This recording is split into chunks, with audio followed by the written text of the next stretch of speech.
Mapagpalang linggo ng kapistahan ng kabanal-banalang katawan at dugo ni Kristo. Mga kapatid, ngayon ay pinagdiriwang natin ang Feast of the Solemnity of Christ's Body and Blood or Corpus Christi. Samahan niyo po sana akong mag-almusal, mag-alay, magmuni at magdasal. Pagbasa ayon sa Ebanghelyo ni San Lucas. Nagsalita si Jesus sa mga tao tungkol sa kaharian ng Diyos at pinagaling din niya ang mga nangangailangan ng lunas. Nang humapon na, lumapit sa kanya ang 12 at sinabi sa kanya, "Paalisin mo ang mga tao para makalakad sila papunta sa mga nayon at bukid sa paligid nang makapagpahinga at humanap ng makakain, sapagkat nasa ilang na lugar tayo rito." At sinabi sa kanila ni Jesus, "Kayo ang magbigay ng makakain." Ngunit sinabi nila, "Wala kaming anuman, kundi 5 tinapay at 2 isda, o baka naman kami pa ang pupunta at bibili ng pagkain para sa lahat ng mga taong ito."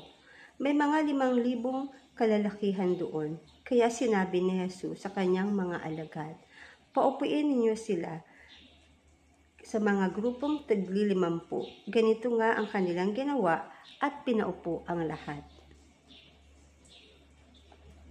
At kinuha ni Jesus ang 5 tinapay at 2 isda. Tumingala sa langit at binasbasan ang mga ito. Pinagpira-piraso at binigay sa kanyang mga alagad para ipamahagi sa mga tao. Kumain at nabusog ang lahat at tinipon nila ang mga natirang pira-pirasong 12 basket. Ang mabuting balita ng Panginoong Hesukristo. Pinupuri ka namin, Panginoon. Mga kapatid, ngayon ay ika-12 linggo sa karaniwang panahon. Natapos na po ang ating tinatawag na Easter. Ano nga ba ang kahulugan ng 12? Sa pagbasa sa Ebanghelyo ay nabanggit din ang 12 alagad. Si Jesus ay pumunta sa templo nung siya ay 12 taon. Pinagaling din niya ang babaeng may sakit, dinudugo ng 12 taon na rin.